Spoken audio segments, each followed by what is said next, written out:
Hello besties, I know it's been a hot minute, but I am back and I am ready for today's video. Today I'm going to be talking about my anticipated 2024 releases for this coming spring. I'm talking April, May, and June, and when I tell you we are getting absolutely bombarded with books in June, it is overwhelming. I am very excited for this coming spring. There are a lot of good authors coming out with some good sounding books, so I feel like we should just go ahead and get started with the books that are coming out in April. The first book that I want to talk about for this month is one that everyone and their dog is anticipating, and it is Just for the Summer by Abby Jimenez. I'm literally so excited for this. I know it's probably going to be a book of the month pick, but I want it in paperback to match my other Abby Jimenez books in the collection. The colors on the cover are stunning. This seems to be following like a curse or magical element. It says here that Justin has a curse, and thanks to a Reddit thread, now it's all over the internet. Every woman he dates goes on to find their soulmate the second that they break up. When a woman slides into his DMs with the same problem, they come up with a plan. They'll date each other and break up. Their curses will cancel each other's out and they'll both go on to find the love of their lives. That's a bonkers idea,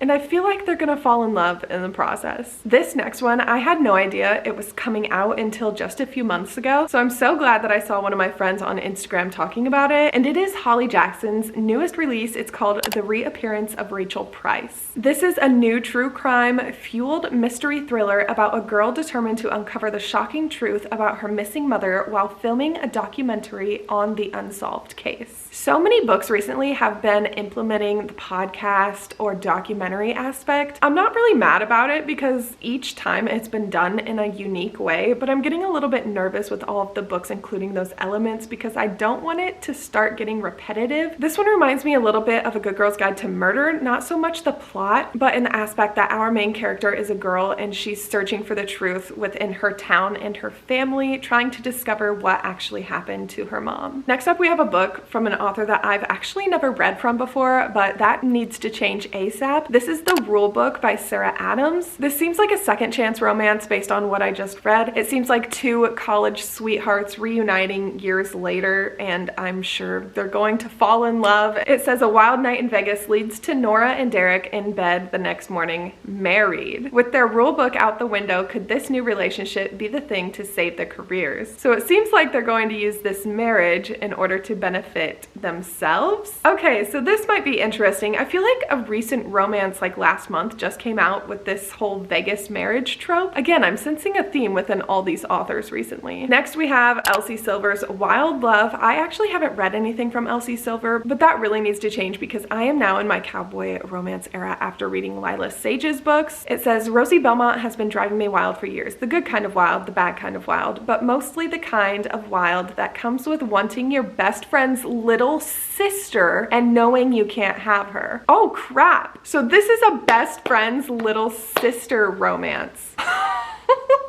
Yeah, I'm probably gonna have to read that. I haven't read anything by this author yet either, but this is Ghost Station by S.A. Barnes. I have an arc of his first book that came out. I found it in a little free library, so I picked it up. I just haven't gotten around to reading it yet. This one grabbed my attention though because it's following a crew trying to survive on an ancient and abandoned planet in space. I'm sure there's going to be a lot more to this plot, but I just don't want to read about it because I'd prefer to go into this book blind. But if I'm in the mood for a sci-fi or a spacey book, I'm definitely going to reach towards this one.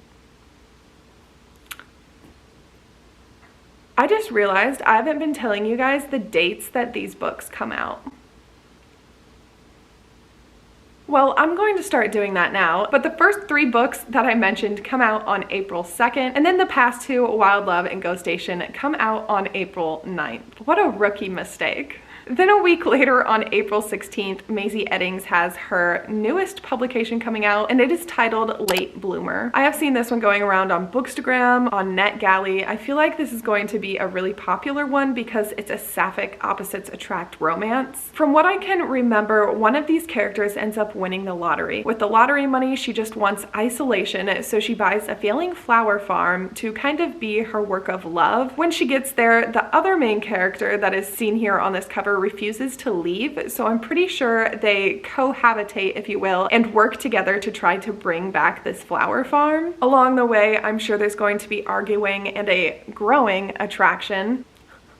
That was so stupid. So I'm sure this is going to be a cute springtime romance. The following week on April 23rd, we have Darling Girls by Sally Hepworth coming out. This might surprise some of you, but I actually haven't read a Sally Hepworth thriller yet. I don't know what it's been, maybe the mid-reviews or just one hasn't fully grabbed my interest, but this one is one that sounds very interesting. This follows 3 young girls who were rescued from a tragedy when they were younger, and they were brought in by a loving foster mom. They grew up on this huge farming estate, and it gave them a second chance at a happy family life. At least that's what everyone thinks from the outside, because on the inside, I'm sure it's a different story. There were rules they had to follow, there were deaths, and of course they can't speak up about what's going on behind closed doors. If you're into following familial books or sisterhood, this is going to be the thriller for you, because it's going to add a twist to a typical take you might see on a different book like this. Another book on April 23rd, my local indie bookstore is actually having a midnight release party for this book.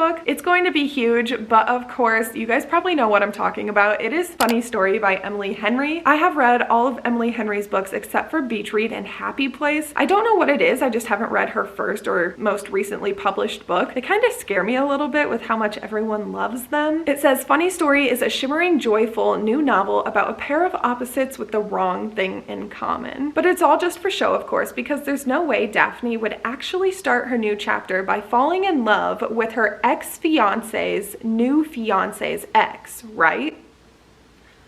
What? Her ex-fiance's new fiance's ex.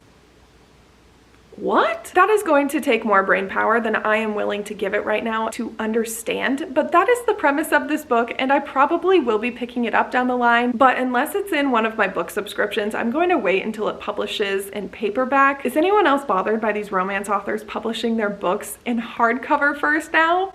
I mean, good for them. They are successful, more money, but for those collectors who like to keep their romances in paperback, it just stings a little bit. Then finally, the last book that we have coming out in April publishes on the 30th, and it is Geneva Rose's Home is Where the Bodies Are. This is a chilling family thriller about the sometimes literal skeletons that you find in the closet. That's all I need to know. I'm hooked, and I will be reading this. Also, this cover is super cool. All right, so that is a wrap on April, and now we are going to be heading into May. May doesn't have very many titles that have piqued my interest personally, but I still want to mention a few. The first is expected to come out on May 7th, and it is the 3rd book by Carly Fortune. It is This Summer Will Be Different. I haven't read Meet Me at the Lake yet, which is her 2nd book, and I have just been putting it off because of the reviews I've been seeing for it. It is so hard to invest your time in something that all of your friends feel about. It says, this summer they will keep their promise, this summer they won't give in to temptation, and this summer will be different. When Bridget suddenly flees Toronto a week before her wedding, Lucy drops everything to follow her to the island. Her mission is to help Bridget through her crisis and resist the one man she's ever been able to. But Felix's sparkling eyes and flirty quips have been replaced with something new, and Lucy's beginning to wonder just how safe her heart truly is. The next book with a similar cover to one I just mentioned is The House That Horror Built by Christina Henry. A single mother working in the Gothic mansion of a reclusive horror director stumbles upon terrifying secrets in this captivating new horror novel. Again, this one's featuring a director, so the theme that I'm talking about is true. Next up is Christina Lauren's newest book, and it is called The Paradise Problem, and it comes out on May 14th. This is their new romance between the buttoned-up heir of a grocery chain and his free-spirited artist ex as they fake their relationship in order to receive a massive inheritance. Yes, yes, yes, yes, yes. So it's fake dating in order to get some money, and I bet that fake dating isn't going to be fake by the end of the book. This next one is one I'm really anticipating too, and it is One Perfect Couple by Ruth Ware. This comes out on May 21st, and it's 400 pages, so a lengthier novel for this author. This says, hearkening to Agatha Christie's classic And Then There Were None,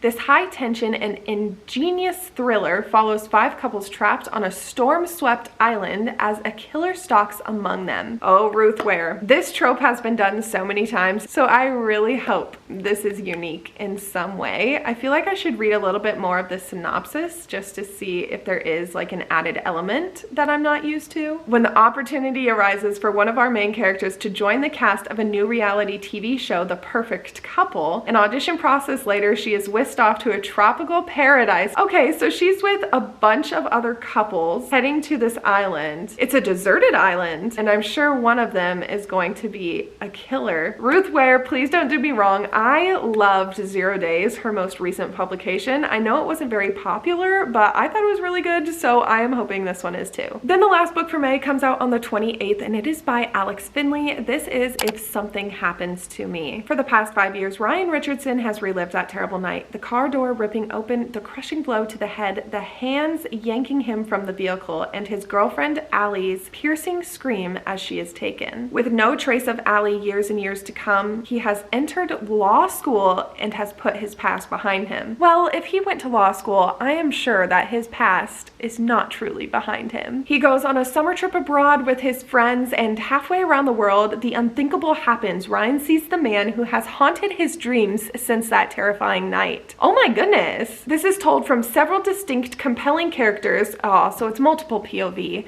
who paths intersect into a story of twist after pulse-pounding twist. Hopefully this will be in a subscription box because I will be picking it up for sure. That sounds so good. Just like that, we are heading into June, and the sheer amount of tabs that I have open on my computer right now should be criminal. First up for the month of June, it comes out on the 4th, and it is the 3rd book in the Icebreaker Maple Hills series by Hannah Grace, and this is Daydream. Icebreaker, I gave like a 3. Wasn't really a fan of it, but Wildfire, I gave a 5. A 5-star. That's crazy. I just read that last month, and since then some of my friends have read it and they haven't liked it as much. So I don't know if I was just feeling it at the time, but I am really looking forward to following Daydream because we are following Henry. Everybody has been waiting for Henry's book. I am one of those people who has been standing at the front of the line waiting for this book about Henry. Hallie Jacobs, a fellow junior, finds herself befriended by Henry when he accidentally crashes her book club. Absolutely. So this seems to be more of an academic college-based romance, which totally makes sense, opposed to Wildfire. Wildfire was set in the summertime at a camp. Hopefully it won't be too much drama and more so following this romance. I don't know where I first saw this book, but it sounds so good. This is The Irish Goodbye by Amy Ewing? Lord help me. This is a romance book, and it is a hate at first sight trope. We follow a jilted Irish chef returning home, and he immediately clashes with a mouthy American tourist. Absolutely. Absolutely. This takes place in Ireland. That's all you had to tell me. I will read anything that's set in Ireland. I desperately want to go back. I feel like in another life I might live in Ireland.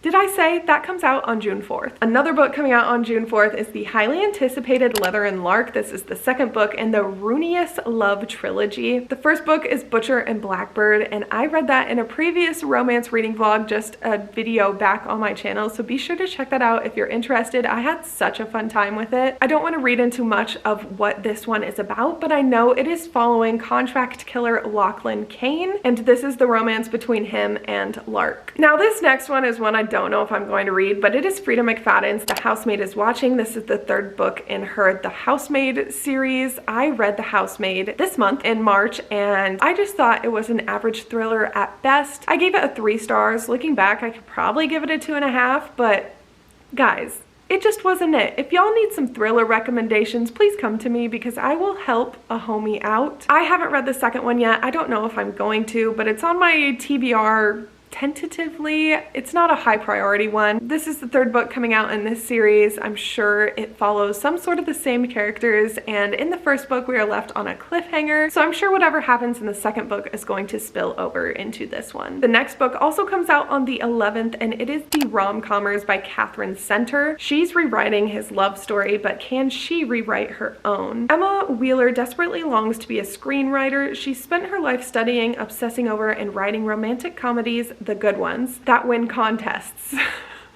Don't know why that's added in there. But she's also been the sole caretaker for her dad who needs full-time care. Now when she gets the chance to rewrite a script for a famous screenwriter, Charlie Yates, the Charlie Yates, her personal writing god, it's a break too big to pass up. This synopsis is silly. Emma's younger sister steps in for her as the caretaker, so she moves out to LA for 6 weeks for for the writing gig of a lifetime. Oh, so this is a romance between her and Charlie Yates. Oh, I really hope it's not too cringy because she's gonna be fangirling over him. Another book coming out with a VHS on the cover is Horror Movie by Paul Tremblay, and this is expected to publish on June 11th. It says this is going to be a horror book on the cursed film genre. Do I know what that means? No, I don't. In June of 1993, a group of young filmmakers spent 4 weeks making a horror movie. The weird part, only 3 of the film scenes were ever released to the public, but nevertheless, it has grown a rabid fan base. 3 decades later, Hollywood is pushing for a big budget reboot. The man who played the thin kid is the only surviving cast member. He remembers all too well the secrets and everything that went on when filming the original movie, including the tragedies.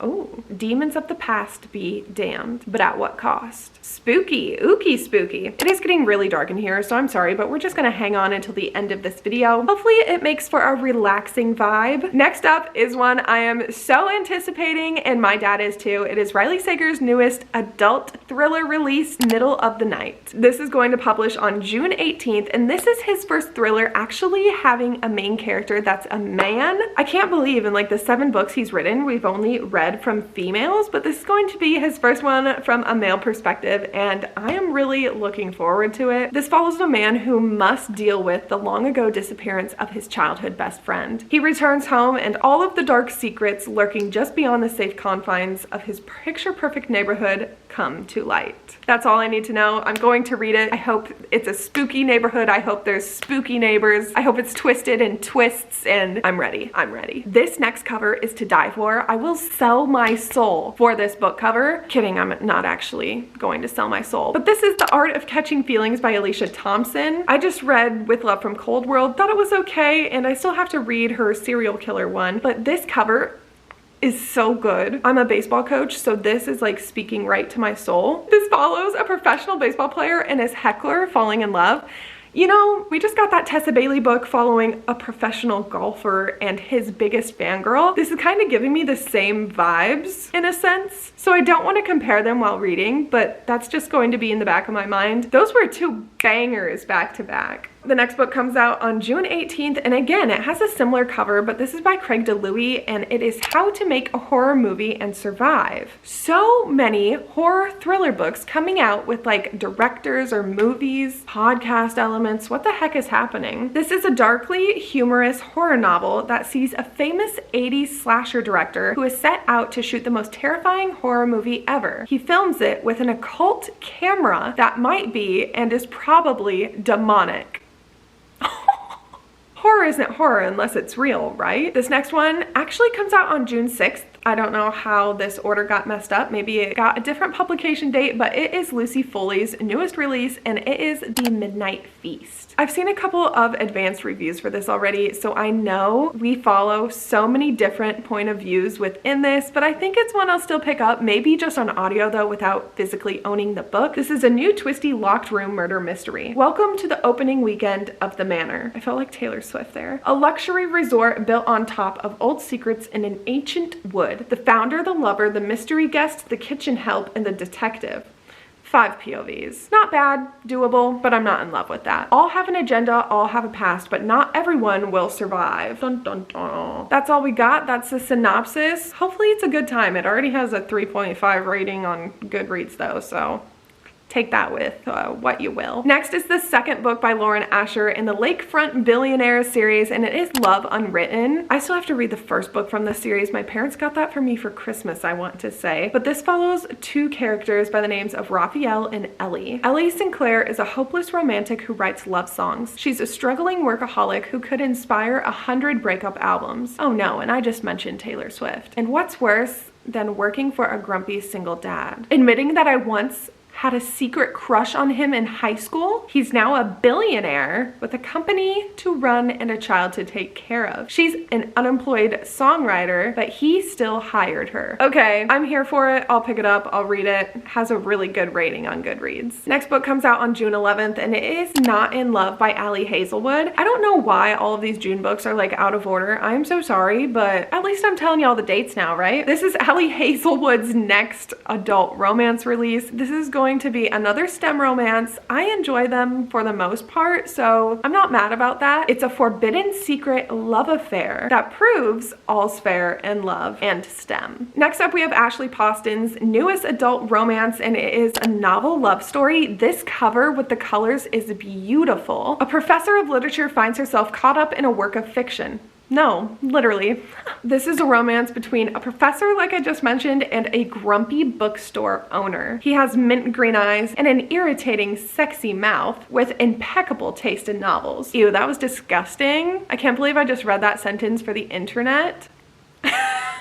And he does not want her finishing this book. Anyway, on that note, I'm going to leave you guys with that and move on to one of the last books that I have to talk about, and this is B.K. Borison's Business Casual, which is the fourth and final. I am crying literal elephant tears in the Love Light Farms series. I was lucky enough to participate in the cover release for this book, so thank you, B.K. Borison, for giving me my little moment of fame. This one follows Nova Porter and Charlie Milford, two of everyone's favorite characters from the series. I don't want to read into what it's about, but I just know I'm going to love it. I'm going to highlight it. I'm going to annotate. I cannot wait. I was going to talk about one, but I decided to skip it. So now we have moved on to one coming out on June 25th, and it is by Monica Kim, and this is The Eyes Are the Best Part. This cover has me in a chokehold. I am so excited to read this. I know Books and Lala got an early copy of this book and she had so much fun with it, even though the eyeballs part grossed her out. This is an inventive and subversive novel about a young woman unraveling. Monica Kim's The Eyes Are the Best Part is a story of family falling apart and trying to find their way back to each other. I'm pretty sure this main character is a serial killer who likes the eyeballs, hence the title The Eyes Are the Best Part. I'm here for it. It's creepy. It's weird. Let's read it. Then the final book on my list for this spring anticipated books video is by Josh Mallerman, and it is supposed to come out on June 25th. This is Incidents Around the House. This is a chilling horror novel about a haunting told from the perspective of a young girl whose troubled family is targeted by an entity she calls Other Mommy. Oh my god. I'm pretty sure this is a possession story where the spirit or entity takes form in this young girl's stuffed animals. I am an adult. I am 24 years old and I sleep with a bed full of stuffed animals. So you bet when I am listening or reading this horror novel, I am going to be scared out of my mind, but I am so ready for it. I feel like that was a good introduction to what this book is about, and my voice is getting sore. So with that, I think I'm going to leave you guys there. Those were my most anticipated releases for the months of April, May, and June. We had so many upcoming releases in June, but I am looking forward to almost every single one of them. Hopefully I won't be buying too many of these, and I will only be buying them when I have time to read them. I'm saying this more for myself than you because y'all deserve to treat yourselves. At this point, y'all know how to do all the YouTube stuff down below. Give this video a like, comment, share, subscribe. I don't need to talk more. Thank you guys for sitting through this video and watching the sunset with me, even though you couldn't even see it. I will catch you guys in the next one. Bye!